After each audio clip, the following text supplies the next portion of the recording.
Namaskar, मेरे future doctors. I hope you are well and doing great. Once again, welcome to this amazing class of physics where you can learn the concept with the easiest way, बच्चों. And अगर आप channel पे नए हैं तो be a part of this beautiful family because if you are doing preparation of NEET examination, especially physics आपका सबसे बड़ा challenge है, तो trust me, slowly you will realize that you are in love with physics. That's my guarantee if you watch my lectures. धीरे धीरे आपको एहसास हो जाएगा. So in this lecture, we will cover the another important concept from the chapter Unit and Measurement, and it's all about screw gauge. Screw gauge is basically again a kind of instrument. But before we start this session, let's recall the previous one. हमने previous में क्या सीखा है बच्चा, वो discuss कर लेते हैं. In previous session I have discussed vernier caliper. So in case अगर आपने मिस किया है तो चैनल के प्लेलिस्ट में चले जाइए, वहाँ आपको सारे लेक्चर्स मिल जाएंगे जो इससे पहले मैंने अब तक अपलोड कर रखे हैं. अब वर्नियर कैलिपर्स में वी सॉ दैट कि that was also kind of instrument जो स्मॉल डिस्टेंस को मेजर करता है या स्मॉल रीडिंग्स लेता है. मैंने एग्जांपल दिया था बच्चा कि जैसे ये पेन है, पेन का डायमीटर मिलीमीटर में चाहिए मुझे, तो that instrument can measure. And what was the least count? तो least count of the vernier caliper was 0.1 mm. अब एग्जाम्पल के तौर पर मान लो कि मैं यहाँ से आपको ये जो गंगा जल वाला बॉटल है, इसका डायमीटर, यहाँ की बात करते हैं, मान लो कि इससे भी छोटा है. छोटा तो मेरे पास कुछ है नहीं, वायर है बट वायर है, लेकिन उसको मैं निकाल नहीं सकता. मान लो कि ये जो है ये और ज़्यादा थोड़ा सा छोटा है. अब अगर मुझे इसका डायमीटर मेज़र करना है और मुझे पता है कि ये जो वैल्यू है वो है 1.12 mm, तो क्या मैं 1.12 mm वर्नियर कैलिपर से माप सकता हूं? नहीं. क्यों नहीं माप सकता? क्योंकि वर्नियर कैलिपर सिर्फ पॉइंट के बाद एक डिजिट के mm तक के लिए बना है, 0.1 mm. तो वो 1.9 mm, 2.9, 9.9 यहां तक माप सकता है mm तक, क्योंकि सबसे छोटा 0.1 है. लेकिन अब ये उससे भी छोटा हो गया ना, मतलब पॉइंट के बाद 2 डिजिट मुझे चाहिए, तो मुझे एक ऐसा इंस्ट्रूमेंट इस्तेमाल करना पड़ेगा जो मुझे पॉइंट के बाद 2 डिजिट्स की रीडिंग इजिली दे दे. And that job is done by this screw gauge.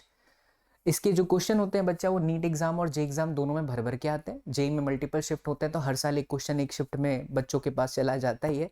और नीट में आया है 2025 के पेपर में है, 23 के पेपर में, 1-2 साल के गैप पे पूछा रहता है. बट अगर सीबीटी इस बार होता है एंड मल्टीपल शिफ्ट होते हैं तो 100% कन्फर्म मान के चलिए कि किसी एक शिफ्ट में ये होगा. अब वो आपके ऊपर है कि अगर आप लकी स्टूडेंट हैं तो आपके शिफ्ट में आ जाए. मैं गारंटी देता हूँ बच्चा कि मैं जितने कम समय में आपको एक्सप्लेन करूँगा उतना आप कहीं पर भी इंडिया में, भारत में कहीं पर भी आप बैठे, कहीं भी पढ़ रहे हैं, इतने कम समय में आपको जितना बेहतर तरीके से यहाँ समझ में आ जाएगा, कहीं नहीं आएगा. That's my guarantee.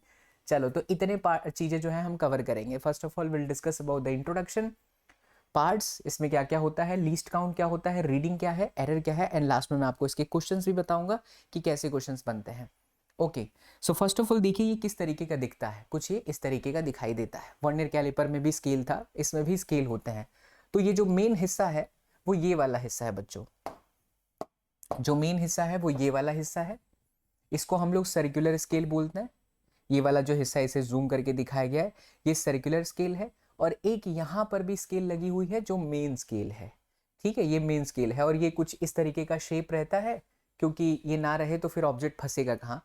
ये वाला जो पोर्शन आप देख रहे हैं इसको हम जॉस कह देंगे, और उसी के बीच में हमारा ये जो ऑब्जेक्ट है वो फंसा रहता है, जिसकी रीडिंग हम लोगों को मापनी है, बिल्कुल वर्नियर कैलिपर की तरह. लेकिन क्या ये वर्नियर कैलिपर से बेहतर है? हाँ. क्यों? क्योंकि वर्नियर कैलिपर हमें पॉइंट के बाद सिर्फ एक डिजिट तक की रीडिंग देता है, लेकिन ये हमें पॉइंट के बाद 2 डिजिट तक की रीडिंग देता है. तो ये एक ऐसा इंस्ट्रूमेंट कह दीजिए जो कि स्मॉल वैल्यू मापेगा और अच्छी एक्यूरेसी के साथ. अच्छी एक्यूरेसी क्यों? क्योंकि पॉइंट के बाद 2 डिजिट देता है. ठीक है, तो ये भी एक इंस्ट्रूमेंट ही हुआ बच्चा. अब इसके पार्ट्स कौन कौन से होते हैं?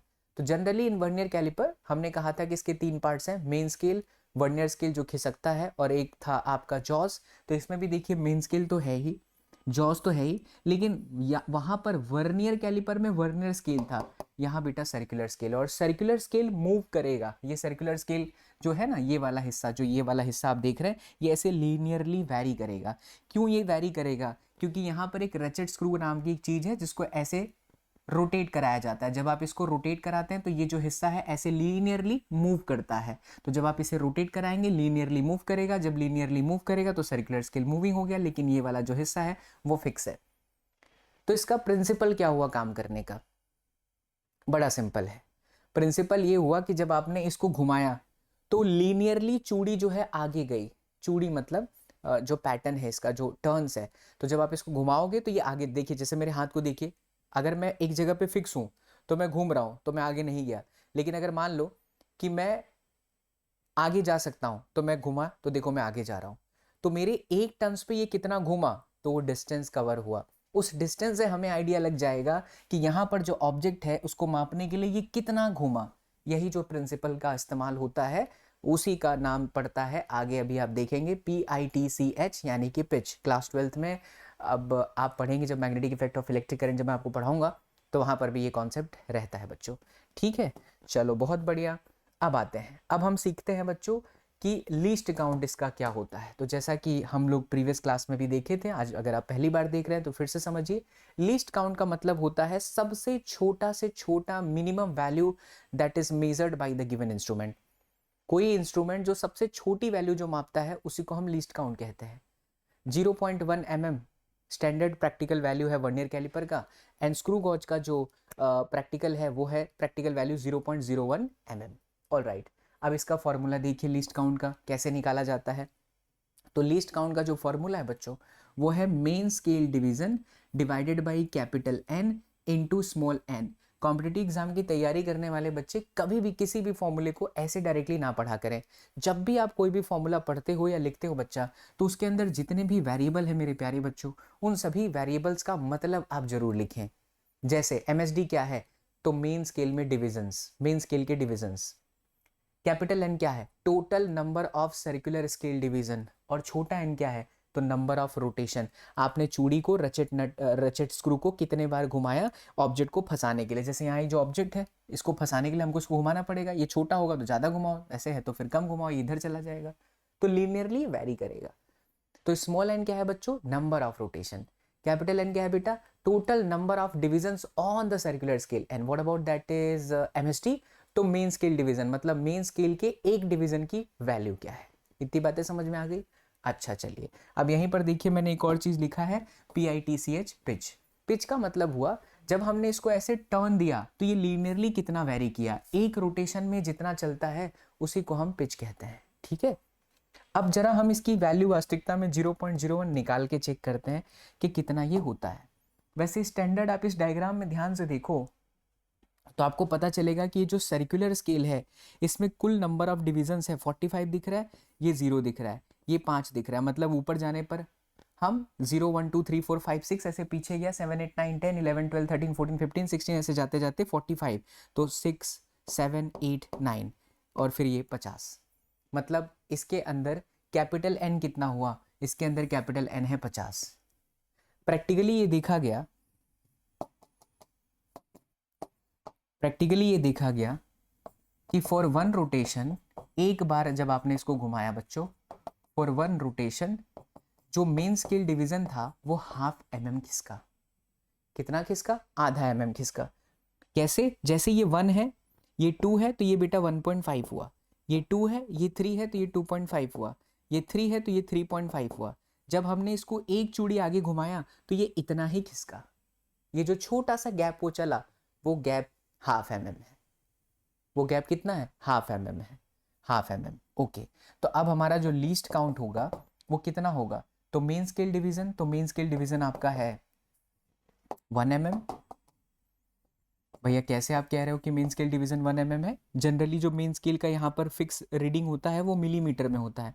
अब वो कुछ भी हो सकता है, लेकिन हम स्टैंडर्ड वैल्यू की बात कर रहे हैं तो ये 1 1 mm का दिया हुआ है। Okay, divided by capital N, तो ये टोटल 50 है, और जो स्मॉल n है बच्चा वो कितना है, वो आपका 1 है। स्मॉल n का मतलब एक रोटेशन। अच्छा मैंने यहाँ गड़बड़ कर दिया, 1/2 आएगा, गलती से लिखा 1/2 आएगा, क्योंकि वो कितना खिसका है, 1/2 खिसका है। हाँ, एक और बात ध्यान रखो, अगर ये नीचे छोटा वाला डंडा नहीं होता तो मेन स्केल डिवीजन 1 mm का होता ना, लेकिन यहाँ पर 1 और 2 के बीच में एक और छोटा सा लाइन दिया है, 2 और 3 के बीच में एक और छोटा सा लाइन दिया हुआ, तो मेन स्केल डिवीजन ये हुआ ना, मेन स्केल डिवीजन ये हुआ ना, मेन स्केल डिवीजन ये हुआ ना, तो जनरली इसकी वैल्यू कितनी है, हाफ, 0.5 mm। तो 0.5 मतलब 1/2। इसको जब हम सॉल्व करेंगे तो 1/100 हो जाएगा, और 1/100 को सॉल्व किया तो बेटा ये आ गया 0.01। आई बात समझ में। तो हमें क्या बात मन मंदिर में बसा के रखना है बच्चों, माय आर्मी, मेरे प्यारे बच्चा पार्टी, मेरे गाइज, गाइज सुनना आप लोगों को अच्छा लगता है ना, जिनकी बच्चा पार्टी हो, लेकिन मुझे ये गाय भैंस बोलना अच्छा नहीं लगता, मुझे बच्चा बोलने में बहुत अच्छा लगता है, प्यार से बेटा बोलना बहुत अच्छा लगता है, लाल बाल गोपाल कहना बहुत अच्छा लगता है। गाइज मुझे पता नहीं क्यों शुरू से मैं जब से पढ़ा रहा हूँ from last 13 to 14 years, guys कहने में मुझे बड़ा अजीब लगता है, क्योंकि अपनापन फील होता है बच्चा कहने में, डियर कहने में, बट गाइज कहने में ऐसा लगता है कि क्या ही कह रहे हैं। ठीक है, but yes guys, let's start this. तो 0.01 mm, तो guys you have to remember this कि वर्नियर कैलिपर का जो होता है लीस्ट काउंट 0.1 mm होता है, and for this it is 0.01 mm। That's why it is better than vernier caliper. इसके अलावा भी और इंस्ट्रूमेंट हो सकता है spherometer, but that is not in our NEET syllabus as well as JEE syllabus, तो हम उसको आगे नहीं कंटिन्यू करेंगे। तो ये हो गया बच्चा लीस्ट काउंट। अच्छा, यहाँ पर इस फॉर्मूले का एक और शॉर्टकट फॉर्मूला होता है जहां से नीट ने क्वेश्चन पूछा है। शॉर्टकट फॉर्मूला ये होता है कि जो main scale division divided by n है ना बच्चों, उसी को हम पिच कहते हैं। मतलब एक रोटेशन में मेन स्केल डिवीजन, 2 रोटेशन में मेन स्केल डिवीजन, 3 रोटेशन में मेन स्केल डिवीजन, तो भाई साहब मेन कितना चला लीनियरली उसी को हम पिच बोलेंगे, यानी एमएसटी डिवाइडेड बाय एन। ध्यान रखना, ये जो छोटा वाला एन है वो नंबर ऑफ रोटेशन है, एक रोटेशन मारोगे मेन स्केल डिवीजन जितना खिसका वो पिच है, बराबर बच्चों। अच्छा, यहां पर पिच कितना हुआ, तो आधा एमएम, आधा एमएम ही हमारा क्या है, पिच है, मतलब लीनियर, ये बेसिकली डिस्टेंस, डिस्टेंस। समझ पड़ी बात, क्लियर है अच्छे से। तो ये है मोटा मोटा कहानी स्क्रू गॉज का। तो अब हमने लीस्ट काउंट निकाल लिया। अब लीस्ट काउंट के बाद बच्चों अब हम रीडिंग की बात करते हैं। तो in the previous session I told you कि बच्चों पहले महेंद्र सिंह धोनी आए थे, फिर विराट सिंह धोनी आए थे। The formula was MST minus VST, but for the calculation of least count of the vernier caliper. But right now in this screw gauge, the formula of reading is थोड़ा सा different, क्योंकि वहाँ वर्नियर था, यहाँ circular scale है, इसलिए formula बैठता है MSR plus CSR into least count. मान लीजिए कि यहाँ पर एक ऑब्जेक्ट फंसा हुआ है, अब मैं इतना हिस्सा नहीं दिखा रहा हूँ, ये वाला जो पोर्शन है वो मैंने यहाँ बना दिया। हमने जो ऑब्जेक्ट यहाँ फंसाया है उस ऑब्जेक्ट के लिए ऐसा कुछ डायग्राम दिख रहा है, इंस्ट्रूमेंट को हमने उठा करके देखा और उसमें ऐसा कुछ दिख रहा है।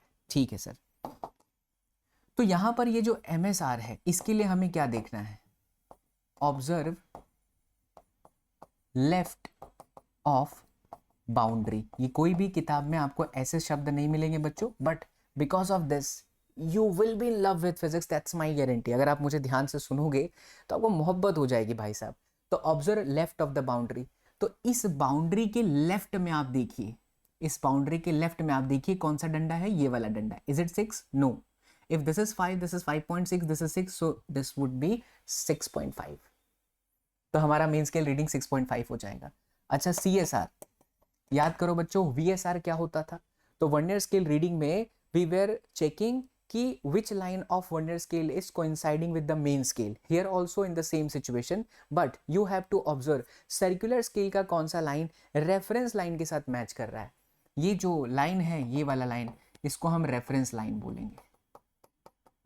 ये बाउंड्री लाइन है जो मेन स्केल और सर्कुलर स्केल के बीच में दिखती है, मतलब हमने ऐसे लाइन खींच दिया वो बाउंड्री, और ये वाली जो लाइन है वो रेफरेंस लाइन है। So circular scale line that coincides with reference line. अब आप देखो कौन सा लाइन मैच कर रहा है, ये वाला 45 है, ये 46, 47, 48, 49, ये 45 मानो, तो 46, 47, 48, 49, 50, तभी तो ये होगा। आप बोलेंगे सर वहाँ 0 है, यहाँ से यहाँ तक 50 हुआ, फिर 0 के आगे 1 होगा, तो 45, 46, 47, 48, तो 48 वाला एग्जैक्टली मैच कर रहा है। तो 48 will be the value of CSR reading. And the next we have least count which is standard. Standard कितना है, 0.01, कुछ और भी हो सकता है, that we can calculate, question में दिया रहेगा उस हिसाब से हम निकाल सकते हैं। अच्छा, इतनी बातें सर हमें समझ में आ गई। अब चलिए, अब हम इसका रीडिंग निकाल लेते हैं, कैलकुलेशन। तो बहुत सिंपल सी भाषा में, सबसे पहले मेन स्केल रीडिंग, बाउंड्री किधर देखना था, so that is 6.5 mm, plus circular scale reading, circular scale reading कितना है, तो 50 है, into least count, least count कितना है 0.01, not 50, it is 48, 0.01, so it is 6.5 plus 0.48, यानी बच्चों कितना हो जाएगा 6.98 mm। मतलब ये जो ऑब्जेक्ट यहाँ फंसा हुआ है उसकी मोटाई, उसकी थिकनेस जो आप कहना चाहे दैट इज 6.98 mm। सिर्फ फॉर्मूला याद करने से बात नहीं बनेगी, उस फॉर्मूले के पीछे की चीज़ों को समझिए कि कौन किसके साथ मैच कर रहा है, किसके लिए हमें क्या देखना है, then you will be in love. Sir आप बहुत लव में बिलीव करते हो, भौतिक विज्ञान मेरी मोहब्बत है बच्चों, तो मैं भी आप लोगों को मोहब्बत में बिलीव कराना चाहता हूँ, ठीक है। चलिए तो क्लैरिटी मिल गई, हाँ जी सर। अब आइए एरर की बात करते हैं। जैसे वर्नियर कैलिपर में भी एरर था, वैसे इसके अंदर भी एरर होता है। एरर बेसिकली दो टाइप का होता है, एक होता है पॉजिटिव एरर और दूसरा होता है नेगेटिव एरर। लेकिन अगर मान लो कि हमने यहाँ पर इन दोनों ही स्पिंडल को, या जिसके बीच में जो जॉस जिसे आप कहते हो, यहाँ पर पहले जैसे वर्नियर कैलिपर में हमने क्या किया था, दोनों जॉस को आपस में मिला दिया। तो जब आप दोनों जॉस को आपस में मिला दोगे और रेफरेंस लाइन वाला जीरो या मेन स्केल वाला जीरो और बच्चों जो सर्कुलर स्केल का जीरो है वो एक ही लाइन पर आ जाए, ये मेन स्केल का जीरो है और ये सर्कुलर स्केल का जीरो है, दोनों ही जीरो अगर यहाँ पर रहें, जब मैंने पूरे ऑब्जेक्ट को हटा करके जॉस को चिपकाया और अगर दोनों ही जीरो एक ही लाइन पर है तो हम कहेंगे zero error, there is no error. But अगर मेरा सर्कुलर स्केल का जीरो नीचे है और ये रेफरेंस लाइन वाला जीरो अप है, अप अप अप ऊपर, इससे ऊपर है, तो that is considered to be the positive error. Here in this diagram you can see बच्चों कि रेफरेंस लाइन का जो जीरो है वो ऊपर है, अप है, तो this is considered to be the positive error. But अगर ऐसा होता कि ये वाला जीरो ऊपर रहता तो रेफरेंस लाइन का जीरो नीचे हो जाता, down. So when the reference line is down from the circular scale, down negative, n से नेगेटिव पकड़ लो, अप पॉजिटिव, तो इसको शॉर्टकट में याद रखो, when zero of main scale, और you can also say reference line main scale is above from zero of circular scale, zero of circular scale, then it is considered to be positive error, ठीक है बच्चों। और vice versa, इसका उल्टा कर दीजिए तो ये आपका हो जाएगा नेगेटिव एरर। तो पॉजिटिव एरर हो तो हम क्या करेंगे, तो जो हमारी रीडिंग्स आई है उसमें हम माइनस करेंगे उतना एरर को, क्यों, क्योंकि पॉजिटिव एरर है। पॉजिटिव एरर का मतलब ये होता है कि इतना एक्स्ट्रा रीडिंग है तो उसको माइनस करना पड़ेगा, और अगर वो नेगेटिव एरर है तो उतना हम क्या कर देंगे, प्लस कर देंगे। बात चमका, ठीक है। चलो जैसा मान लो कि यहाँ पर एक सवाल है, सवाल है मतलब ऐसा डायग्राम दिख रहा है, अब हम लोग इसका निकालते हैं एरर। और आप देख सकते हैं कि जो जीरो है ये कहाँ है बच्चों, ये वाला जीरो ऊपर है, कहाँ से ऊपर है, तो सर्कुलर स्केल के जीरो से अपवर्ड है। किसको देखना है, मेन स्केल वाले जीरो को देखना है, अप है सर्कुलर स्केल से तो पॉजिटिव, तो this is positive error. And how to find the error, तो एरर का फॉर्मूला देखिए। तो एरर के फॉर्मूले में आपको ध्यान रखना है CSR into least count. CSR कितना है, सर्कुलर स्केल की रीडिंग कौन मैच कर रहा है जरा देखिए। जैसे ये जीरो है बच्चा, तो ये 1 2 3 4 5 6 7 8 9 10 11, नहीं 10 है ना, हाँ थोड़ा सा डायग्राम आपको वैसा दिख रहा है तो मैं इसको थोड़ा जूम कर दूं, क्लियरली स्क्रीन पर दिख रहा है, थोड़ा बहुत आपको वैसा दिख रहा होगा तो मैं यहाँ पर बना देता हूँ आपकी सरलता के लिए।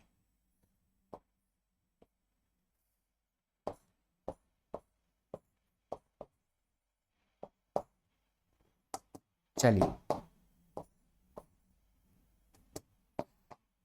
यहाँ जीरो है, 1 2 3 4 5 ऐसा मान लेते हैं, हम इसको नहीं देख करके इसको देख लेते हैं क्या फर्क पड़ता है बच्चा, बराबर। तो देखो कौन सा मैच कर रहा है, तीसरा वाला मैच कर रहा है। सो 3 into least count is 0.01, it is 0.03 but positive, तो इतना ही आपको सब्ट्रैक्ट करना पड़ेगा।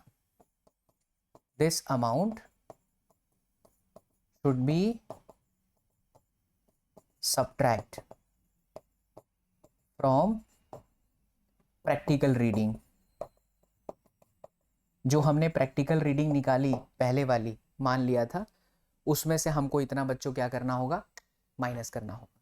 तो जो एक्चुअल रीडिंग है, तो एक्चुअल रीडिंग क्या हो जाएगा, so the answer was 6.98 and then minus में 0.03, so it will be 6.95 mm।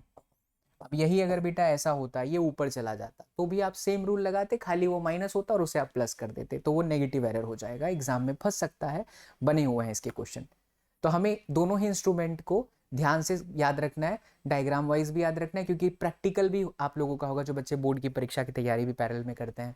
11th exam अगर आपका है, स्कूल वाले बच्चे हो, तो प्रैक्टिकल में भी काम आ जाएगा। नीट जेई तो डेफिनेटली प्रैक्टिकल से रिलेटेड क्वेश्चन पूछा जाता है बच्चों। अब आइए मैं आपको इसके कुछ क्वेश्चंस बता देता हूँ। जैसे ये सवाल देखिए, आप हिंदी इंग्लिश दोनों में मिलेगा बेटा। आप अगर मुझसे पढ़ेंगे तो आपको लैंग्वेज को कभी भी एज अ बैरियर नहीं सोचना है। I would love to speak in Hindi as well as English both, तो हिंदी में भी क्वेश्चंस मेरे रहेंगे ही। हाँ, एक हिंदी आप सुन लीजिए, अल्पतमांक कहते हैं हिंदी वाले बच्चे किसको, लिस्ट काउंट को, एंड पिच को बेटा तारत्व कहा जाता है, शुद्ध हिंदी में, प्योर हिंदी में। तो एक स्क्रू गॉज है, हिंदी वाले बच्चे हिंदी में रीड कर लें। हैविंग 100 इक्वल डिविजन्स, देखो इसमें टोटल 100 इक्वल डिविजन्स कह दिया, तो ये आपका कैपिटल एन हो गया। And a pitch of 1 mm, तो ये पिच दे रखा है डायरेक्टली आपको, इसी को आप MST divided by small n कह सकते हो, is use to measure the diameter of a wire of length 5.6 centimetre. 5.6 centimetre length का वायर है जिसका डायमीटर हम मापना चाहते हैं। The main scale reading directly आपको दे दिया 1 mm, and the 47th circular scale division coincides with the reference line, ये भी दे दिया हमें। Find the diameter of the wire, तो वायर की डायमीटर निकालने के लिए हमें फॉर्मूला लगाना है main scale reading circular scale reading into least count, क्योंकि एरर की तो कोई बात है ही नहीं, एरर है इसके अंदर, ऐसा कुछ कहा नहीं है। और एरर वाला सवाल अगर होता तो पहले बोलता कि दोनों जॉस आपस में कनेक्टेड है, जीरो ऊपर है या नीचे है, वो आपको क्वेश्चन में दे देगा। अब बताइए मेन स्केल रीडिंग कितना है बच्चा, दैट इज 1 mm।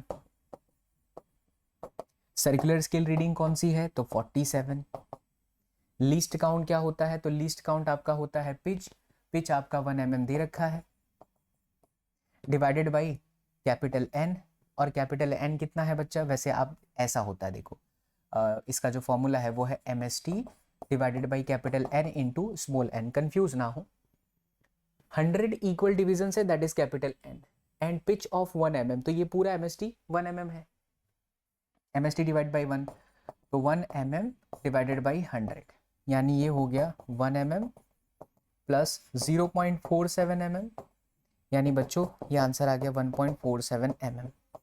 देखिए कितना आसान है, और ये सवाल सच्ची बोल रहा हूँ बच्चा, जेई मेंस में आया था।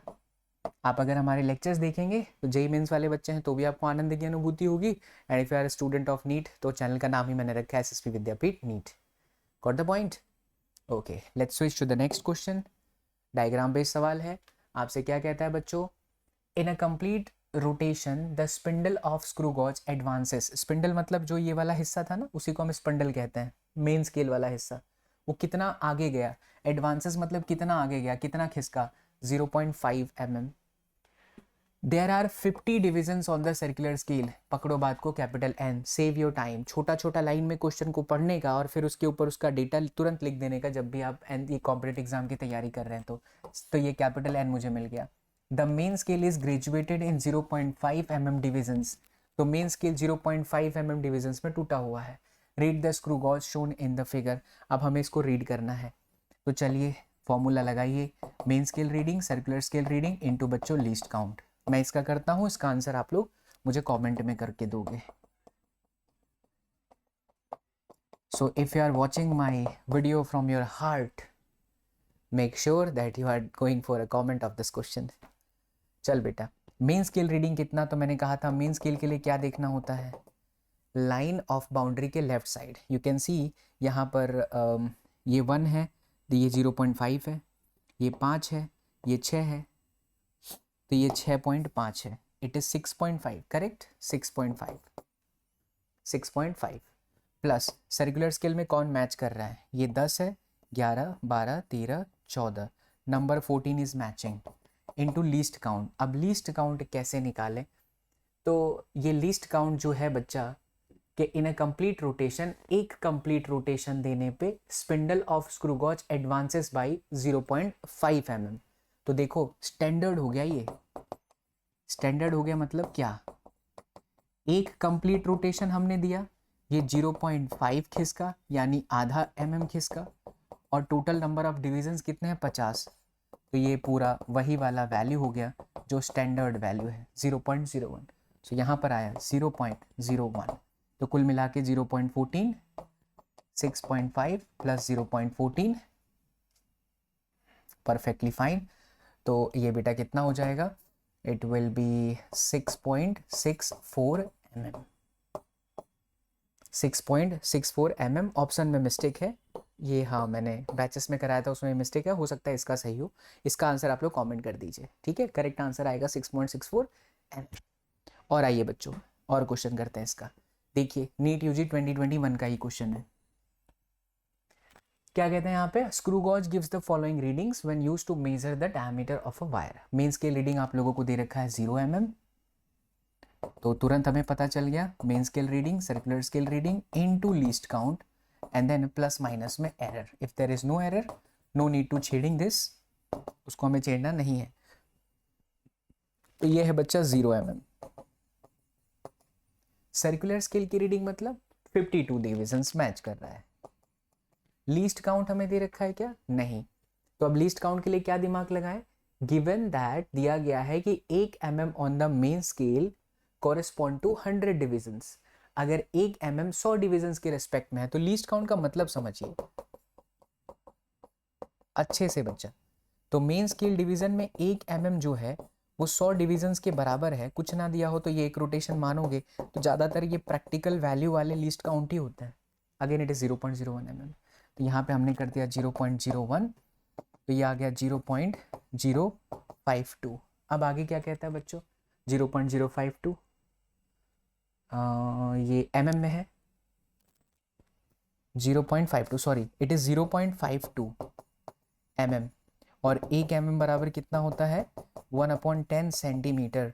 सो the answer is 0.052 centimetre because all the options were given in centimetre. So ये भी आपको ध्यान रखना है, अदरवाइज आप जल्दबाजी में ये कर दोगे और वो गलत हो जाएगा। Your answer was in mm but your option is given in centimetre. तो इस लेवल की एक्यूरेसी आप लोगों को ध्यान रखनी है बच्चों, ऐसे चलोगे तो बात बनेगा। आ जाओ आगे बढ़ते हैं। एक और क्वेश्चन है 2020, it was a very easy question in Covid time. Screw gauge has least count 0.01 mm and there are 50 divisions in it circular scale. Pitch पूछा है, तो पिच का फॉर्मूला क्या था, main scale division divided by small n। नहीं, हाँ यही है, नप नप नप, पिच ये नहीं था। लीस्ट काउंट के, हाँ पिच वैसे था यही, और लीस्ट काउंट के फॉर्म में देखें तो pitch divided by capital N। तो हमें क्या चाहिए, पिच चाहिए, that is list count into capital N। चीज़ों को बेटा पकड़ना शुरू कीजिए। लिस्ट काउंट हमारा कितना है 0.01 mm यानी 1/100, और ये है आपका 50, कट जाएगा तो 0.5, तो 0.5 mm। Yup that's it. आए समझ में। Now you need to solve lot more questions. आपको और क्वेश्चंस करने हैं और वो सेल्फ प्रैक्टिस आपको करनी पड़ेगी। जब तक आप कॉन्सेप्ट से रिलेटेड 20 सवाल मिनिमम नहीं लगा लेते तब तक कभी मत ये सोचिए कि आपको सारे सवाल आ गए और आप एग्जाम में कर जाओगे। तो मैंने आपको एक आइडिया दे दिया, कॉन्सेप्ट की क्लैरिटी दे दी, एंड कैसे इसका इस्तेमाल करना है बच्चों वो भी दे दिया। अब आप एक PYQs की पैरेलल में बुक लेकर के रखिए और क्वेश्चन सॉल्व कीजिए। और अगर आपके पास कोई बुक नहीं है बच्चों, तो ये मेरी लिखी हुई किताब आप मार्केट से परचेज कर सकते हैं। मार्केट नहीं, हमारा एप्लीकेशन है SSP विद्यापीठ, वहाँ से आप परचेज कर सकते हैं। इसमें बहुत बेहतरीन तरीके से, जैसे मैं अभी आपको बोल रहा हूँ ना, वैसे वैसे पूरा सिंपल भाषा में मैंने लिखा हुआ है कॉन्सेप्ट। फिर कॉन्सेप्ट से रिलेटेड एग्जाम्पल है, फिर एग्जाम्पल से रिलेटेड असर्शन रीजन है, टॉपिक वाइज क्वेश्चंस है, और फिर टॉपिक के एंड में बच्चा हमने बनाया है एग्जाम इकोस का सेक्शन, जहाँ पे टॉपिक के साथ नीट में कितने साल के क्वेश्चंस क्या क्या पूछे गए थे वो सब कुछ है। कुल मिलाकर के मेरे मॉड्यूल टोटल 6 हैं, 11th के 3, 12th के 3, लगभग 27,000 क्वेश्चंस बनाया हूँ 13-14 सालों से मिल करके, नोट्स मेरे क्लिक करके, वो सब इसके अंदर है। ये आप परचेज कर सकते हैं बेटा। इसके लिए आप खाली ना हमारा एप्लीकेशन SSP विद्यापीठ सचिन सर फिजिक्स विद्यापीठ, शॉर्ट फॉर्म में SSP विद्यापीठ डाउनलोड कर लीजिएगा, या फिर आप कॉल भी कर सकते हैं 6353171380। With in 3 to 4 days India में, भारत में कहीं पर भी है, मॉड्यूल आपके घर तक डिलीवर करा दी जाएगी। तो एंजॉय कीजिए बच्चा, लेक्चर यहाँ देखते रहिए, मॉड्यूल से क्वेश्चन सॉल्व कीजिए। आपको दुनिया की कोई ताकत नहीं रोक सकती है, ये मेरी गारंटी है। अगर आपका सपना नीट है और गवर्नमेंट मेडिकल कॉलेज है तो आप मेरे लेक्चर्स को देखते हुए भौतिक विज्ञान से पक्का मोहब्बत में पड़ जाएंगे, इस बात की मैं पक्की गारंटी देता हूँ। तो यहाँ पर यूनिट एंड मेजरमेंट समाप्त होता है। In the next video lecture will start the kinematics, but before start kinematics we will understand the concept of vector. उसे मिस मत कीजिएगा, बिकॉज वेक्टर आएगा तो ही आप काइनेमेटिक्स सीख पाएंगे। एक एक करके सारे टॉपिक मैं आपको एक्सप्लेन करता चले जाऊंगा। बेटा वीडियो के नीचे कमेंट करके जरूर बताइएगा आपको वीडियो कैसा लगा। मज़ा आ रहा है तो अपने दोस्तों के साथ भी शेयर कीजिएगा एंड सब्सक्राइब का बटन ज़रूर दबा दीजिएगा। चलिए मिलते हैं अगले वीडियो में, तब तक के लिए खुश रहें, मुस्कुराते रहें एंड मुस्कुराहट के साथ फिजिक्स पढ़ते रहें। Bye bye, take care, love you all, thank you so much, जय हिंद।